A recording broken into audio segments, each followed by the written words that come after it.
from screaming like a madman to a full-blown brawl in the courtroom. These are the most savage courtroom moments of all time.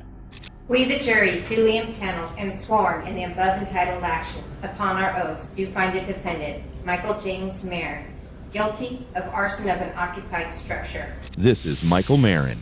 He was a wealthy businessman in Phoenix, Arizona, and the owner of a $3.5 million mansion. But prosecutors said his fortune didn't save him from desperation. In 2009, Marin deliberately set his own mansion on fire in an attempt to collect insurance money after running into serious financial trouble. The case went to trial, and the evidence painted a clear picture. Investigators said the fire wasn't an accident. It was planned. After hearing all of it, the jury found Marin guilty of arson and insurance fraud. But what happened next stunned everyone in the courtroom.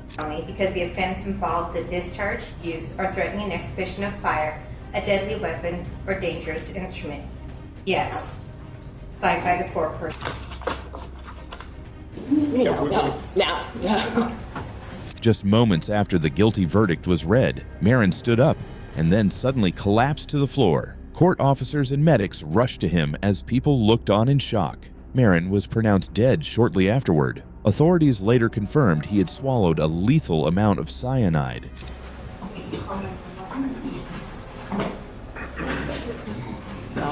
Fire the suspects down.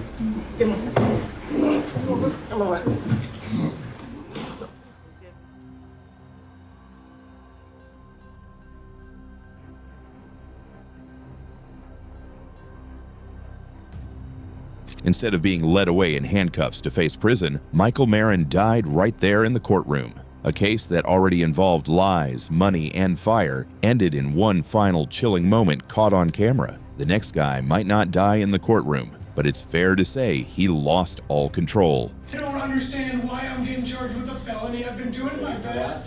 This is Zachariah Kraft. He's a man from Belgrade, Montana, who was charged after officers say he became violently aggressive during a disturbance call at the Big Sky Villa Apartments. When deputies moved in to take him into custody for disorderly conduct, they say Kraft didn't go quietly. He allegedly punched and kicked 2 police officers while being arrested.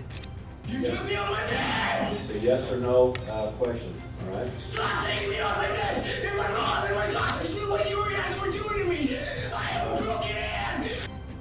In his first appearance in Gallatin County Justice Court, Kraft's behavior reportedly spiraled out of control. His hearing was abruptly cut short after he became enraged and even flipped over a table in the courtroom before deputies had a chance to proceed. My mom and my doctors knew what you guys were doing to me!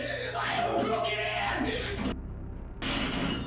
There's plenty of help to quickly subdue him Stop. and remove him from the room. We train them, they're fit. Because of that incident, court officials decided not to bring him back in person for the next hearing. For his second appearance, Kraft listened via video as a judge formally read his charges. Kraft was charged with assaulting peace officers after the violent arrest, and the judge set his bail at $75,000. This guy also interrupted the courtroom, but at least he didn't make it violent. Yes. You're telling me I bled Mr. Sander, get him out of here. Get him out of here. Get him out of here. This is Jonathan Sander. He was found guilty of first-degree murder for killing 3 of his neighbors in Wake County, North Carolina. And the courtroom footage is hard to watch because he couldn't stop himself from exploding in front of the jury. Get him out here. Mr. Sander, Mr. Sander. Even before the verdict, Sander kept interrupting from the defense table, shouting that he was innocent and trying to blame Sal Mazzella instead. After the guilty verdict was read, he even yelled at Sal on the way out, like he needed the last word. The judge warned him to stop the outburst because it could hurt him in the sentencing phase, and Sander fired back, basically daring the court, saying, "Put me to death. I was framed." And it got worse. Mr. Sander, please be quiet. It's fact. Mr. Sander, Mr. Sander. And what were her last words? What everybody else did that's watching us. No blood under that wound. Mr. Sander, please be... This is my life involved. I was framed. Remove him from the courtroom, please. Remove me from the courtroom. Hey, stop it! Hey, yeah.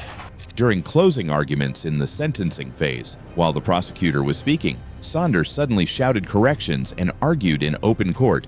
There was no blood. Then snapped, "It's my life involved. I was framed." That was enough. The judge ordered him removed from the courtroom, and the gallery actually applauded until the judge shut that down too.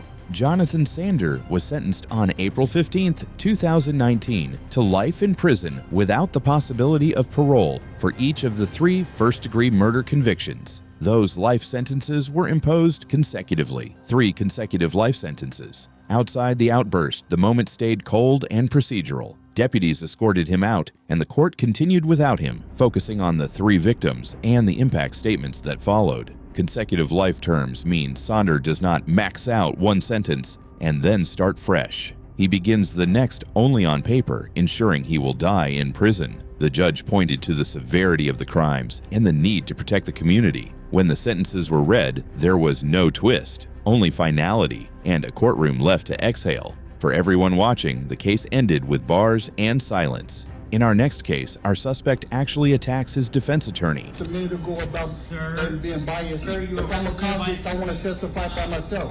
He won't speak up. This is Lamont Payne. His case was already serious, but what happened inside the courtroom turned it into something far more disturbing. I keep telling you, he's a problem. Deputy.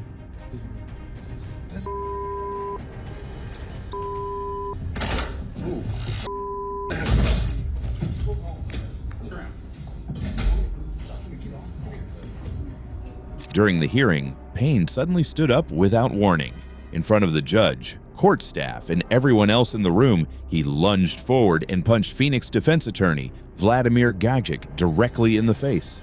The attack was fast, aggressive, and completely unexpected. Deputies rushed in immediately to restrain Payne as chaos broke out. Vladimir Gajic said he planned to sue the Maricopa County Public Defender's Office, the agency he was working with on the case. Not long after that announcement, his contract was terminated. Gajic claimed he was never given a clear, formal explanation for why he was let go. Maricopa County addressed the move in a brief statement, saying his contract was placed on a temporary hold following multiple complaints. According to a county spokesperson, the complaints involved alleged poor communication with clients and issues raised by another attorney. And for last but not least, a full brawl inside the courtroom.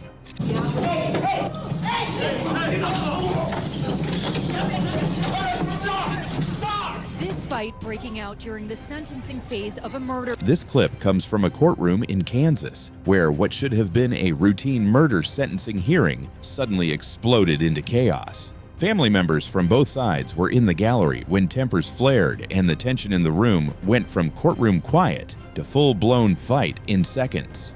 I'm not saying that we innocent, but you know what I'm saying? I hate him, and I hope some bad happens when he's jail. I hate it. And I think that you should consider, you should give him the max that you can, because evidently he don't care. Saying her son's killer showed no remorse. I hate you, and I hope you die and just. Those words starting an argument between people watching.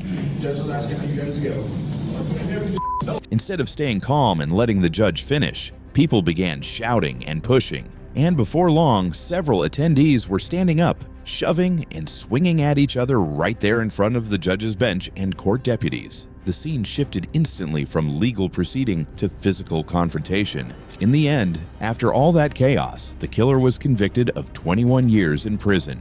What are your thoughts? Let us know in the comments down below.